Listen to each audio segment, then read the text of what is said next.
Oramos, Senhor, por misericórdia sobre a nossa vida. O povo que está diante da Tua palavra é o povo que se chama pelo Teu nome, comprado e remido pelo sangue do Cordeiro. E também há aqueles que talvez não tenham feito ainda um compromisso pactual de vida com Cristo e estão aqui para ouvir o que diz a Tua palavra. Nessa noite eu rogo que o Espírito do Senhor venha falar aos nossos corações, trazendo luz na nossa mente, temor do Senhor e glorificação do nome de Cristo, de modo que o Teu reino cresça e se expanda nessa cidade. Ó Senhor, tem misericórdia de todos nós. Alegra o nosso coração com a Tua palavra. Usa-me, este miserável pecador, para o bem desta igreja. Fale as particularidades de cada um aqui, em nome de Jesus. Amém. Quando nós estudamos teologia no seminário, a gente aprende vários conceitos teológicos. E um deles diz respeito à questão da escatologia. Escatologia é a doutrina das últimas coisas, o que acontecerá nos últimos dias. E a gente aprende que nós vivemos entre o já e o ainda não. O que significa isso? Nós entendemos que o reino de Deus, ele já foi consumado, ele já foi inaugurado, mas ele ainda não foi consumado. Então Jesus, na sua primeira vinda, ele inaugurou o seu reino. Nós já estamos vivendo no reino de Deus, mas o reino de Deus ainda virá no último dia, na consumação final. É o já e o ainda não. Paulo fala, por exemplo, em Efésios 2, que nós já estamos assentados com Cristo à direita de Deus. Nós já estamos assentados com Cristo? Ainda não. Nós já estamos aqui ainda, mas nós já estamos lá. No sentido de que isso já é uma realidade no calendário de Deus, já está garantido por Deus. Mas nós ainda não chegamos lá, mas já é verdade.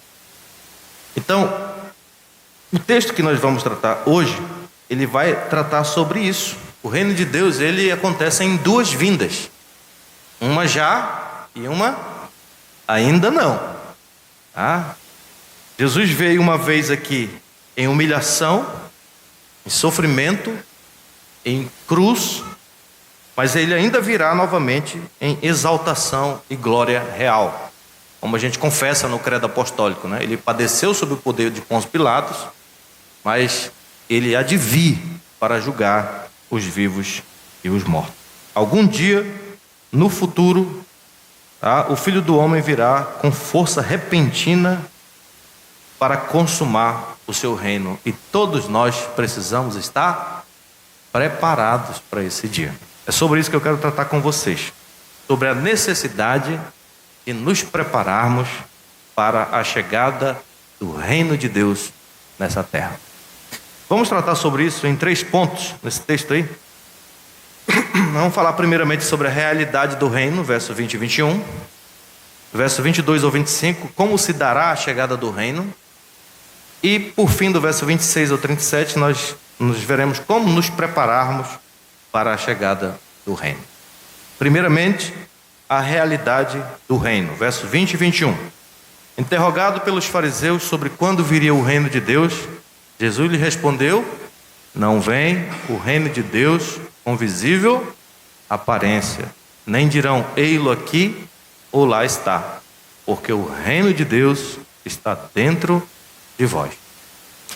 Então, meus irmãos, a questão da vinda do reino era uma questão muito importante para o povo judeu no primeiro século, porque naquele tempo os judeus estavam debaixo de grande opressão dos romanos. Israel estava sob ocupação romana. Então, os judeus, eles ficavam se perguntando quando é que o reino seria consumado. Lembro que foi essa pergunta que os discípulos fizeram para Jesus antes dele voltar ao céu. Senhor, será que agora o Senhor vai restaurar o teu reino? Então, havia um anseio no coração das pessoas quanto a essa questão, que é aquele anseio que há no nosso coração. Afinal de contas, quando é que Jesus vai voltar para restaurar todas as coisas e consertar todas as coisas neste mundo e nos dar paz? Aquilo que os profetas sonharam no Antigo Testamento, no Shalom. Quando é que as nossas dores vão acabar, não haverá mais morte nem sofrimento? Quando é que tudo isso vai passar?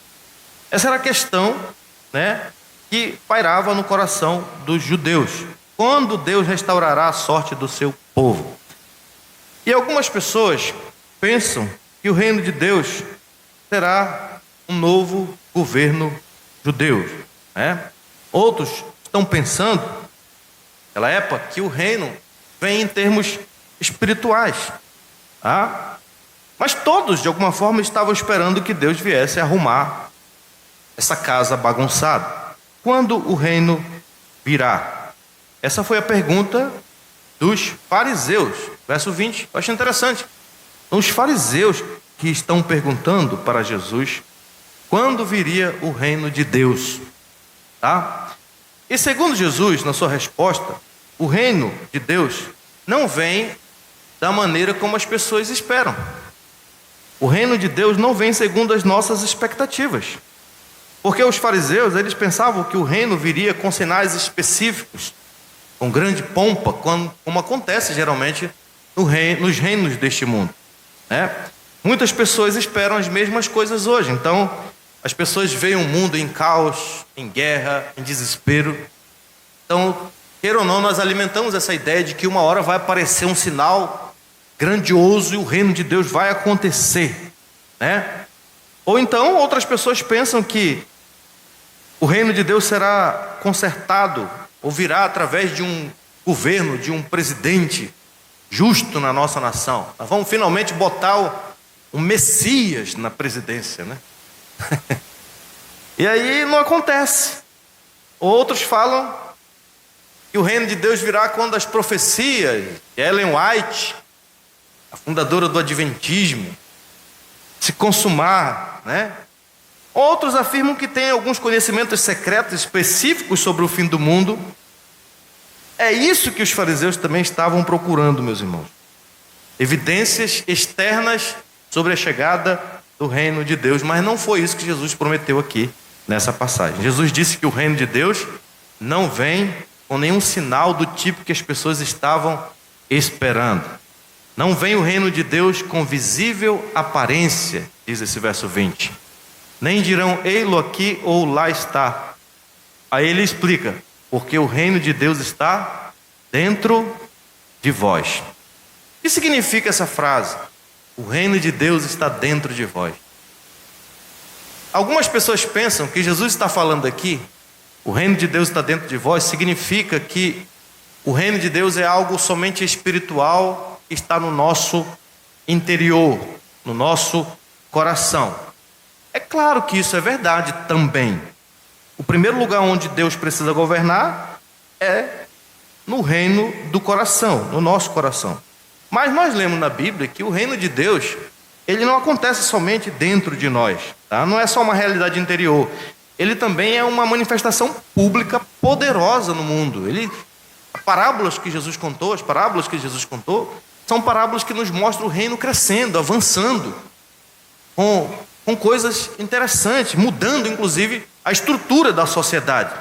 Então, essa expressão, o reino de Deus está dentro de vós, né? Eu estava lendo alguns comentaristas que falam que essa expressão ela pode ser traduzida também como está entre vós, ou no meio de vós. Observe que quem está perguntando para Jesus aqui são os fariseus. Os fariseus não eram crentes, eles não eram pessoas convertidas. Eles geralmente perguntavam as coisas para Jesus para pegá-lo em alguma coisa, né? Então, a ideia do texto aqui de que o reino de Deus está dentro de vós, na realidade, é o reino de Deus está entre vós, já está entre vós, tá? Como assim? É porque Jesus é o rei do reino. E onde ele chega, o reino está lá. Então, o que Jesus está querendo dizer para os fariseus é: o reino que vocês estão falando está aqui na frente de vocês, está no meio de vocês. Eu estou aqui, eu sou o rei do reino. Será que vocês não estão percebendo isso? Já está no meio de vocês, já está entre vocês, já está dentro da história de vocês. O reino está aqui. Por isso, esse era o tema da pregação de Jesus, por exemplo. Para onde ele ia, ele pregava e proclamava as boas novas do reino de Deus. Quando ele fazia milagres, ele estava manifestando a chegada do reino de Deus. Quando ele expulsava demônios ou curava as pessoas, ele sempre dizia: Se eu expulso o demônio pelo dedo de Deus, é porque o reino de Deus chegou no meio de vós. Lucas capítulo 11, verso 20, ele fala isso aí. Então vocês não precisam de mais sinais. Não precisam que ninguém venha e digam a vocês onde está o reino de Deus. Tudo que vocês precisam é entender que eu sou o reino de Deus, eu sou o rei do reino, e vocês têm que me ouvir para vocês serem salvos neste reino. Tá? E como diz o Philip Ryken, ele diz assim: aqui nós temos uma situação irônica e trágica. Os fariseus estavam procurando o reino, mas ele já estava lá. É verdade que Jesus estava usando roupas de camponês, mas ele era realmente o rei. E a menos que as pessoas reconhecessem sua pessoa real, elas ficariam de fora do reino de Deus. É isso que a gente vê aqui nesse primeiro ponto. A realidade do reino. O reino já está aqui. Nesse exato momento, quando eu estou pregando essa palavra, isso é uma manifestação do reino de Deus. As nossas vidas transformadas, isso é uma amostra do reino de Deus. O grande milagre da regeneração em nossos corações, da nossa conversão, é o reino de Deus que está acontecendo, meus irmãos. O reino de Deus está aqui entre nós nessa noite, porque a palavra do rei está sendo proclamada para vocês, o rei Jesus. Isso nos leva ao segundo ponto. Como se dará a chegada do reino? Verso 22 ao verso 25. Olha aí comigo. A seguir dirigiu-se aos seus discípulos. Agora ele não fala mais aos fariseus, mas aos discípulos dele, aos crentes. Virá o tempo em que desejareis ver um dos dias do Filho do Homem e não o vereis. E vos dirão: ei-lo aqui, ou lá está. Não vades, nem os sigais. Porque assim como o relâmpago fuzilando brilha de uma a outra extremidade do céu, assim será no seu dia o Filho do Homem. Mas importa que primeiro ele padeça muitas coisas e seja rejeitado por esta geração. Então, depois de ter falado aos fariseus sobre a realidade do reino, que já havia chegado, estava ali na frente deles, e eles não estavam percebendo isso aí, que eles não precisavam mais de sinais que comprovassem isso, porque o rei estava ali. Agora Jesus se volta para os seus discípulos. Os discípulos são diferentes. Eles sabem que Jesus é o rei do reino. Eles sabem que Jesus é o Filho de Deus. Mas talvez eles não estejam prontos para a vinda deste rei, ou para a segunda vinda deste rei em glória e majestade. Tá? E aqui nós aprendemos uma coisa importante, como eu já falei no começo para vocês. O reino não vem de uma vez só. Quando Jesus veio na sua primeira vez ao mundo, à terra, foi aquilo que nós chamamos de o advento do reino, o nascimento do reino, a chegada do rei, né? O reino de Deus agora está no meio do povo, porque o rei chegou, mas ainda vai chegar o dia quando Jesus reinará na supremacia total da sua majestade. É a consumação do reino. Então, ele já era o rei, mas o seu reino ainda não havia sido consumado. Isso só vai acontecer na sua segunda vinda em glória. Ou seja, o reino que veio em Cristo virá novamente na sua segunda vinda. Então, como eu falei para vocês, nós estamos vivendo entre o já e o ainda não. É por isso que nós oramos na oração que o Senhor nos ensinou: venha o teu reino. Como assim venha o teu reino? O reino de Deus já não veio? Veio, mas ele ainda não foi consumado. Por isso nós oramos que o teu reino venha, Senhor, que o teu reino seja consumado, tá? Esses versos 22 a 24 é um texto, então, que vai preparar os discípulos para a chegada do reino na sua totalidade, na segunda vinda de Cristo, tá? E aí Jesus estabelece algumas coisas aqui. Primeiro, ele diz que haveria no coração dos discípulos, nesse intervalo entre o já e o ainda não, um anseio por esta consumação do reino. Olha o verso 22.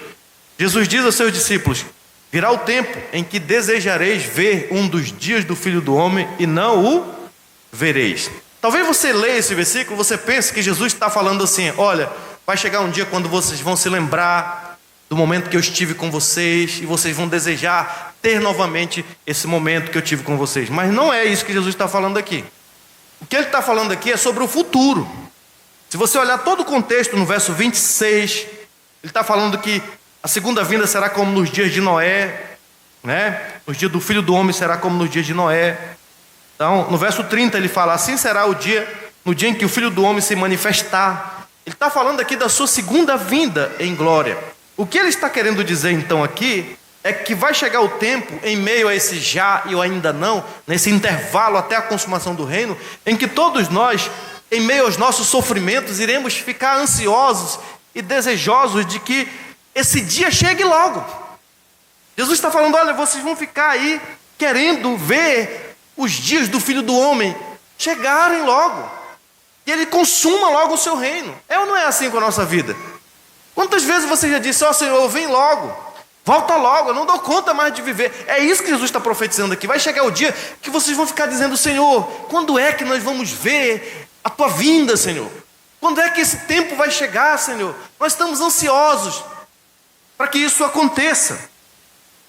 É isso que ele está falando aí nesse versículo. E a segunda coisa que ele disse é que, por ocasião da sua segunda vinda, da consumação do seu reino, aparecerão falsos mestres querendo desviar as pessoas. O verso 23 ele diz, e vos dirão, ei-lo aqui, ou lá está. Não vades nem os sigais. Não vades nem os sigais. Tá? Ele está falando aqui dos falsos mestres que vão aparecer na tentativa de desviar o nosso olhar da palavra de Deus, apresentando a nós falsas soluções, falsos cristos, falsos messias. Jesus falou assim, olha, não façam isso, não sigam essas ideias. E não sigam por quê, meus irmãos? Porque quando o Filho do Homem retornar, vai ser algo perceptível a todos. Ninguém vai precisar que outra pessoa diga, olha, ele está ali ou está no outro canto. Não, o verso 24 diz, porque assim como o relâmpago fuzilando brilha de uma a outra extremidade do céu, assim será no seu dia o Filho do Homem. Philip Ryken, falando sobre isso, diz assim, a segunda vinda será então como um relâmpago que brilha no céu, repentino em sua aparência, óbvio em seu brilho e poderoso em sua poderosa exibição da glória de Deus. É isso que significa essa frase. Ele virá como um relâmpago no céu, algo que vai ser visto, né? Você já viu um relâmpago assim, bem forte, que brilha repentinamente e que é perceptível a todos nós, né? E que manifesta a glória da criação. Assim também será a segunda vinda do Filho do Homem. Então não sigam os falsos mestres, porque você vai saber quando ele aparecer no céu. É isso que ele está falando aqui. Mas antes que isso aconteça, no verso 25 ele vai dizer que era necessário acontecer algo ainda, antes da consumação desse reino. O que é? Verso 25. Mas importa que primeiro ele padeça muitas coisas e seja rejeitado por esta geração. O que ele está falando aqui? Da sua morte na cruz. Lembra, Jesus está ali na presença dos fariseus, dos seus discípulos, mas ele não tinha morrido ainda. E ele está falando, então o reino realmente vem em dois momentos. Primeiro, o reino já veio, que eu estou aqui, mas antes da consumação desse reino, é preciso que haja uma obra de redenção do povo deste reino. Eu preciso primeiramente morrer na cruz do Calvário humilhado. Então na sua primeira vinda o rei veio humilhado, sofrendo nas mãos dos malfeitores, nas mãos dessa geração. Nós já tínhamos visto aqui no capítulo 9, verso 22, Jesus tinha dito para os seus discípulos que ele iria morrer, que ele iria ressuscitar. No capítulo 9, verso 44, ele disse que ele seria morto por homens maus e perversos, né? Ou seja, antes da sua segunda vinda à terra, ele precisaria primeiro morrer pelos nossos pecados e assim oferecer um sacrifício para nos redimir, para tornar possível a nossa entrada no reino de Deus. Então, meus irmãos, o reino de Deus, a entrada do reino de Deus não é possível sem que o rei tenha sido crucificado pelos seus súditos. Então, se você está procurando o reino de Deus, a primeira coisa que você precisa ver é o Cristo, teu Senhor, teu Rei, crucificado no Monte do Calvário. Não é à toa que lá em cima da sua cruz havia aquela declaração que Pilatos mandou colocar, né? Este é Jesus Nazareno, o Rei dos judeus. Será certo ou errado? Certo. Essa é a ironia da coisa. Aquele que era zombado como rei, é rei. Pilatos fez aquilo para zombar de Jesus, mas ele era o rei de verdade, o rei de toda a terra, tá? Então, se você está procurando entrar no reino de Deus, você precisa olhar para o seu rei primeiramente crucificado. Esta é a única porta de entrada para o reino de Deus, e isso vai nos levar ao nosso terceiro e último ponto da nossa mensagem nessa noite, que é como estar preparado para essa chegada do reino de Deus na segunda vinda de Cristo. Você está preparado? Vamos ler o que diz a partir do verso 26. Assim como foi nos dias de Noé, será também nos dias do Filho do Homem. Comiam, bebiam, casavam e davam-se em casamento até o dia em que Noé entrou na arca e veio o dilúvio e destruiu a todos. O mesmo aconteceu nos dias de Ló. Comiam, bebiam, compravam, vendiam, plantavam e edificavam. Mas no dia em que Ló saiu de Sodoma, choveu do céu fogo e enxofre e destruiu a todos. Assim será no dia em que o Filho do Homem se manifestar. Naquele dia, quem estiver noirado e estiver os seus bens em casa, não desça para tirá-los. E de igual modo, quem estiver no campo, não volte para trás. Lembrai-vos da mulher de Ló. Quem quiser preservar a sua vida, perdê-la-á. E quem perder, de fato a salvará. Digo-vos que naquela noite 2 estarão numa cama, um será tomado, deixado o outro. 2 mulheres estarão juntas, moendo, uma será tomada e deixada a outra. 2 estarão no campo, um será tomado e deixado o outro. Então lhe perguntaram: onde será isto, Senhor? Respondeu-lhes: onde estiver o cadáver, aí se ajuntarão também os abutres. Então, nesse último ponto, o que é que Jesus vai fazer aqui? Ele vai dar algumas advertências para preparar os seus discípulos para a sua manifestação em glória. E serve para nós também aqui. Quais são essas advertências? Primeiro, ele diz que a sua vinda será como no dia do dilúvio. Vocês conhecem a história do dilúvio. Deus mandou Noé construir uma arca. Ele passou muito tempo construindo aquela arca. E eu fico imaginando que o povo não se importou com isso. Esse cara está ficando doido. Isso é um velho rabugento. Esse velho enlouqueceu. Como é que um velho desse constrói uma arca e não tem nenhuma água aqui dessas proporções? O cara está pirado da cabeça. Não se importaram. Enquanto isso, Noé passou 120 anos pregando. Lá o texto diz, lá em Pedro, que ele era o pregador da justiça, né?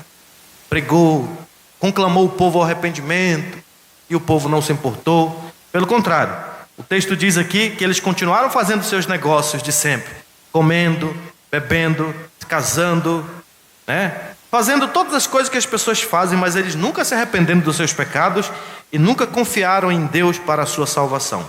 Até o dia em que Noé entrou na arca, e nesse dia, junto com os animais, também nesse dia começou a chover. E choveu e continuou chovendo até que as enchentes vieram e todos foram levados embora e todos foram mortos. Assim será, diz o Senhor, na sua segunda vinda. Uma coisa repentina. Você vai estar fazendo aquela coisa do dia a dia. Você vai acordar, escovar seu dente, né? Tomar um bom café. E quando você menos esperar, o Filho do Homem virá. E aí você vai com ele ou você vai para o inferno, para longe dele. Também Jesus diz, a segunda exortação dele, ele vai falar que a chegada do reino será como nos dias de Ló, verso 28 e 29, né? E ele repete as mesmas coisas. Ele diz que nos dias de Ló eles comiam, bebiam, compravam, vendiam, plantavam e edificavam. Mas no dia em que Ló saiu de Sodoma, choveu do céu fogo e enxofre e destruiu a todos. Assim será no dia em que o Filho do Homem se manifestar. Aqui nós temos, irmãos, uma descrição terrível contra aquela comunidade corrupta, que era a cidade de Sodoma e Gomorra e seus arredores, né? Dia por dia, os de Sodoma eram igual o povo de Paraupebas. Ganhavam dinheiro, comiam, bebiam, né? Pecavam contra Deus, e eles nunca imaginavam que Deus os destruiria repentinamente. Um dia, um lindo dia de manhã, o texto diz lá, quando o sol saía, né? Quando os sodomitas estavam bebendo, jantando, fechando seus negócios, iniciando novas construções, o fogo caiu do céu e todos eles pereceram. Assim será no dia do Filho do Homem também. A terceira exortação está no verso 31. Ele diz que quando isso acontecer, não haverá tempo para se fazer mais nada. Naquele dia, quem estiver noirado e estiver os seus bens em casa, não desça para tirá-los. E de igual modo, quem estiver no campo, não volte para trás. Isso significa, em outras palavras, ninguém terá tempo para correr e salvar os seus bens, seus pertences. Não adianta. E isso aqui não é uma coisa que Jesus está dizendo para nós não adquirirmos nossos bens, até porque a palavra de Deus nos manda trabalhar e ganhar dinheiro para sustentar nossa família, socorrer o necessitado. Mas o que ele está querendo nos conscientizar é que naquele dia essas coisas não vão te salvar. Você não vai carregar elas consigo, você não vai dar tempo de você correr para buscar a tua geladeira, o teu carro, a tua casa, teus bens. Tá? A única coisa que você poderá salvar naquele dia, sabe o que é? É a tua alma. É a tua alma. Se você confiar em Jesus Cristo para a tua salvação. Do contrário, você também vai perder a sua alma. Quarta exortação, verso 32. Ele diz: não ame o mundo. Essa exortação é um dos versículos menores da Bíblia. Verso 32 diz o quê? Vamos ler juntos? Lembrai-vos da mulher de Ló. 33. Quem quiser preservar a sua vida, perdê-la-á. E quem a perder, de fato, a salvará. Vocês lembram quem foi a mulher de Ló? Ela era a mulher de um homem crente. Ela era uma mulher que ouviu a exortação de Deus. Ela era uma mulher que pereceu porque desobedeceu ao Senhor. O primeiro erro de Ló e sua esposa foi terem ido morar em Sodoma. Abraão falou: Ló, escolhe aí. Para onde tu escolher, onde tu fores, eu irei para o outro lado. O Ló olhou a campina, viu os pastos verdejantes como o jardim do Senhor e disse: é para cá que eu vou. Só que o texto vai dizer lá que os de Sodoma eram homens perversos aos olhos do Senhor. E então eles escolheram viver dentro do mundo. E o mundo passou a viver dentro deles. E então, meus irmãos, Deus jurou destruir Sodoma. Mas na sua misericórdia, o Senhor Deus decidiu salvar Ló e a sua esposa do julgamento. Os anjos vieram e deram instruções claras para aquele casal e para aquela família. Está lá em Gênesis 19, 17, diz assim: havendo-os levado para fora, disse um deles: livra-te, salva a tua vida. Não olhes para trás, nem pares em toda a campina. Foge para o monte para que não pereças. Mas quando o fogo caiu, a palavra de Deus diz que a mulher de Ló até correu, mas ela olhou para trás. E ela se transformou numa estátua de sal. Não serve para nada. Claro que essa mulher não foi destruída simplesmente porque ela olhou para trás. Grande problema dessa mulher foi muito mais por aquilo que ela amava do que para o lugar para onde ela olhava. O olhar dela denunciava que o seu amor por Sodoma era muito grande, que ela não gostaria de sair dali.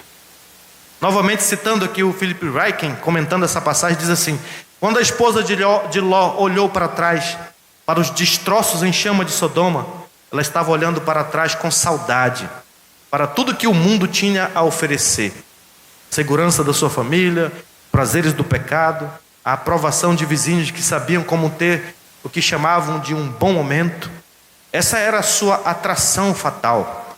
Deus lhe mostrara o caminho da salvação, e ela estava bem encaminhada para a segurança. No entanto, como seu coração ainda estava em Sodoma, ela pereceu ao longo do caminho.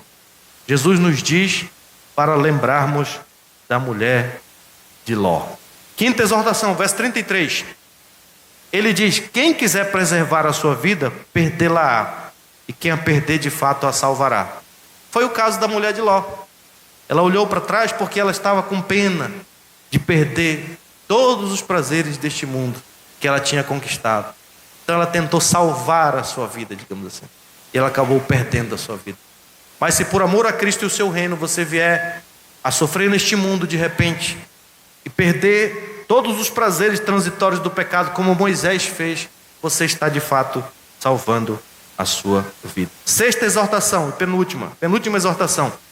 O verso 34 a 36, Jesus diz que haverá uma grande separação naquele dia. Digo-vos que naquela noite 2 estarão numa cama, um será tomado e deixado o outro. 2 mulheres estarão juntas moendo, uma será tomada e deixada a outra. 2 estarão no campo, um será tomado e o outro deixado. O que significa essa frase? Significa que quando o Filho do Homem se manifestar nas nuvens dos céus e vier para o grande julgamento, sabe o que vai acontecer? uma separação eterna. Uma separação eterna. Eu acho interessante que ele diz: 2 estarão numa cama. Está falando de casal aqui. Se de repente Jesus voltar, a tua mulher é uma mulher crente, piedosa no Senhor Jesus, e você é um ímpio, pois é, ela vai ser levada para estar com Cristo e você vai ficar para o juízo. É isso que ele está falando.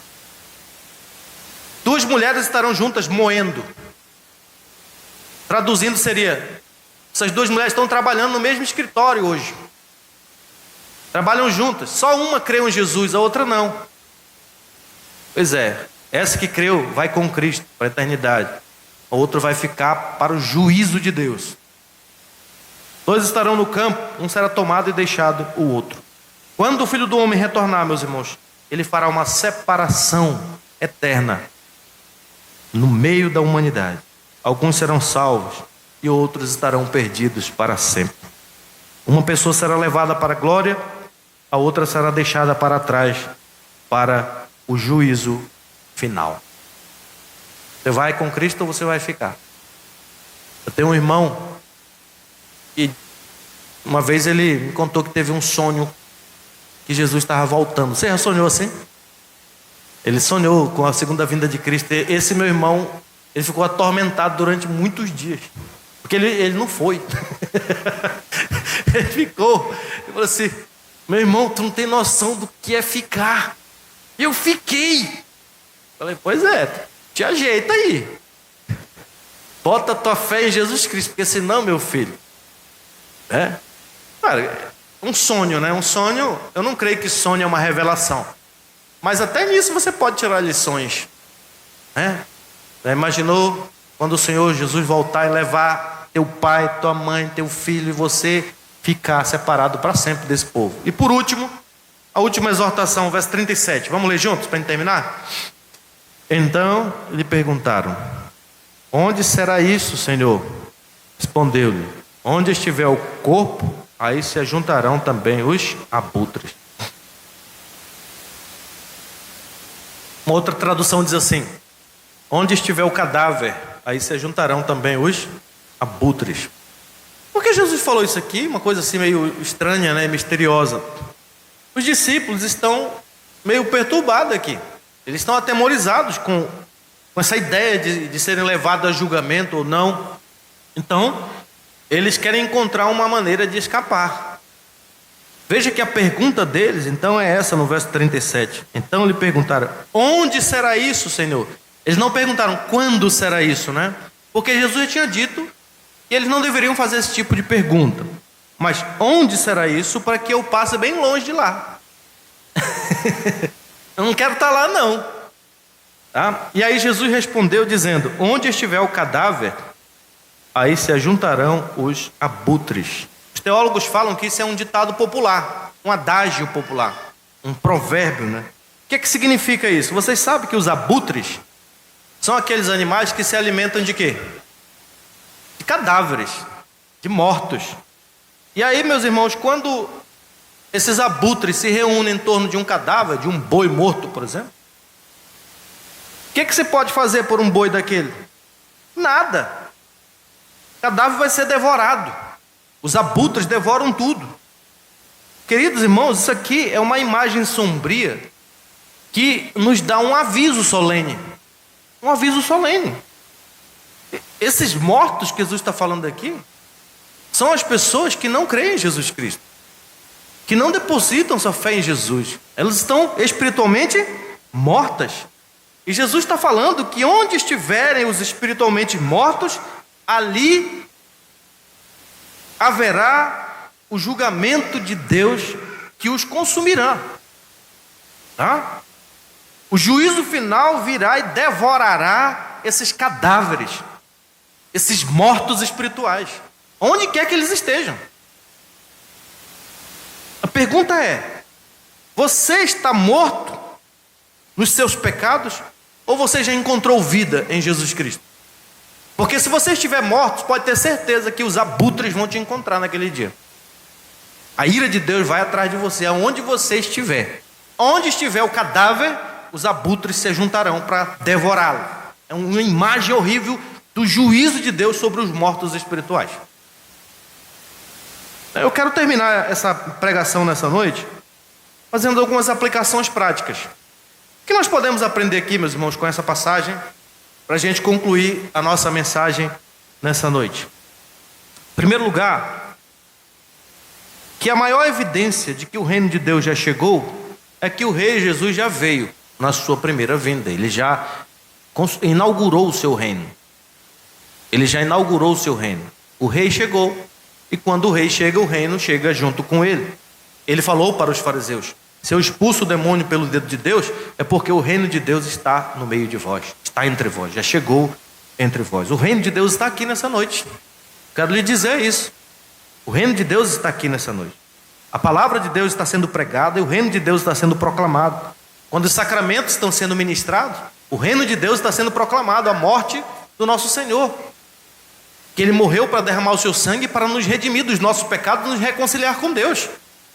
Quando milagres são feitos, o céu mostra que o reino de Deus chegou. Quando vidas são transformadas, o reino de Deus está sendo proclamado. Eu pergunto, você está enxergando essas evidências do reino de Deus? Ou está esperando, como os fariseus, um sinal extraordinário de que o reino chegou? Cuidado com essa coisa de sinal, tá?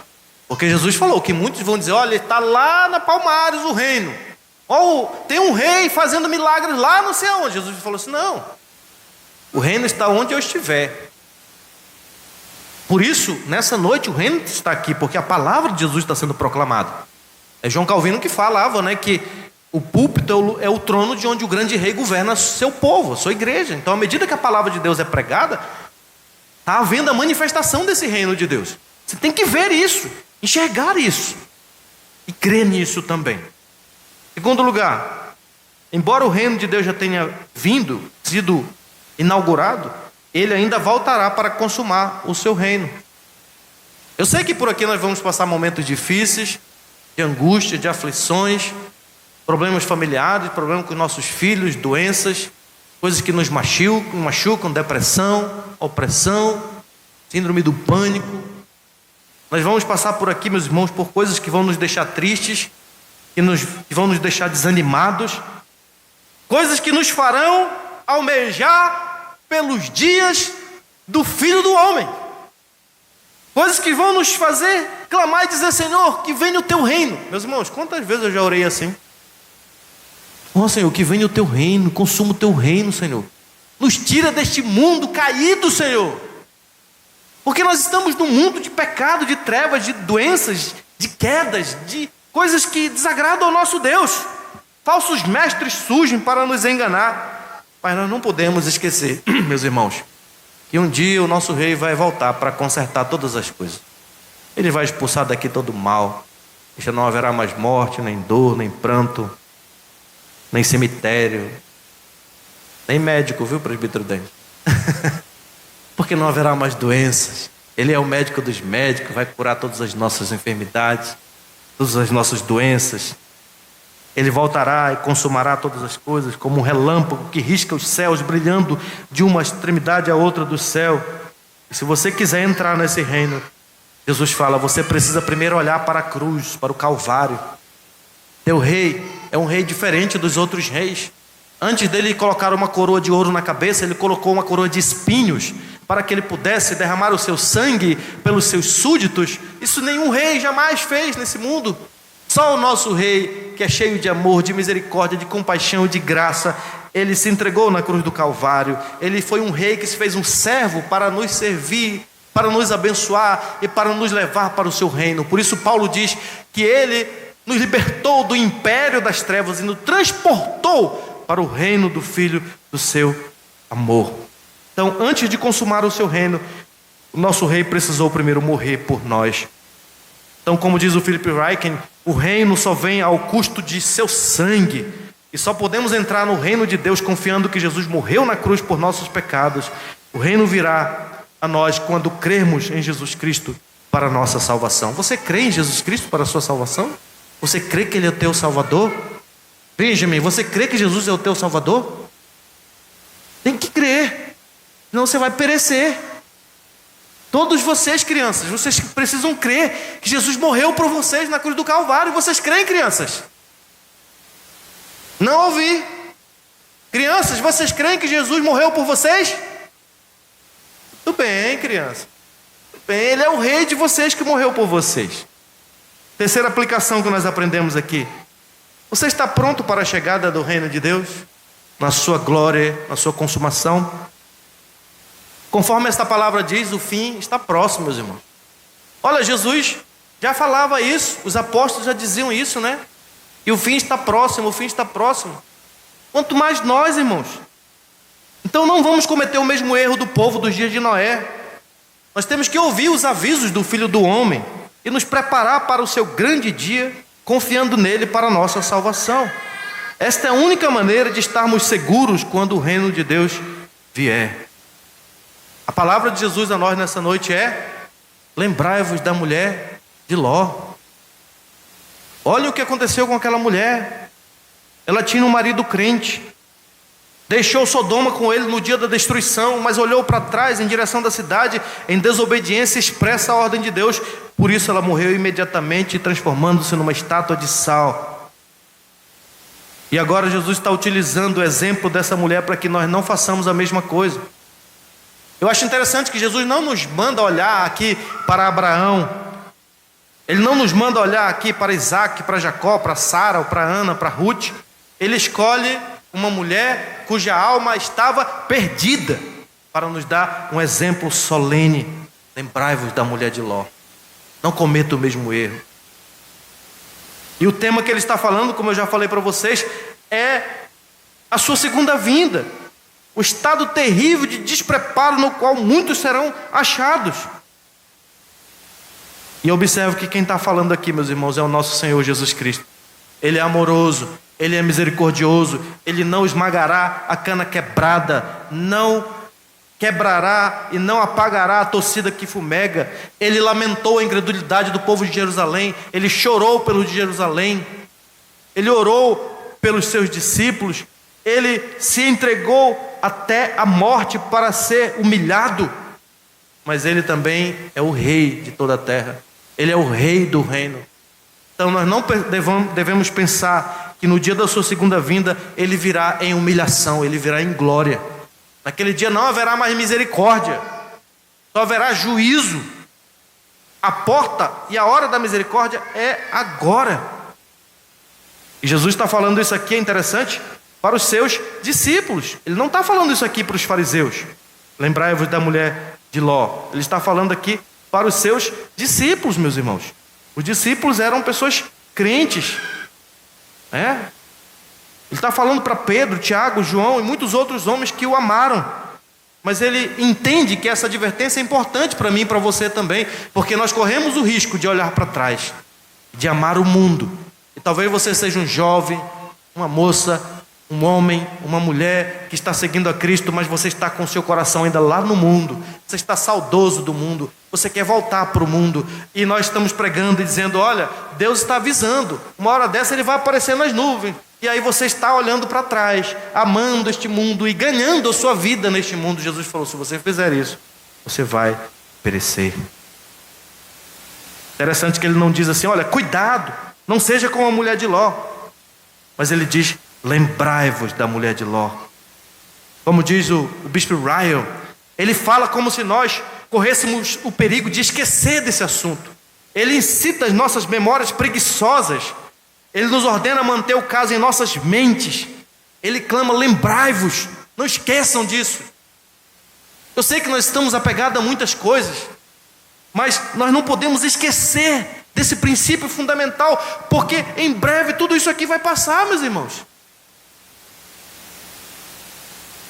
Em quarto lugar, aqui nós aprendemos que na sua segunda vinda haverá uma separação eterna entre aqueles que creem em Jesus e aqueles que não creem.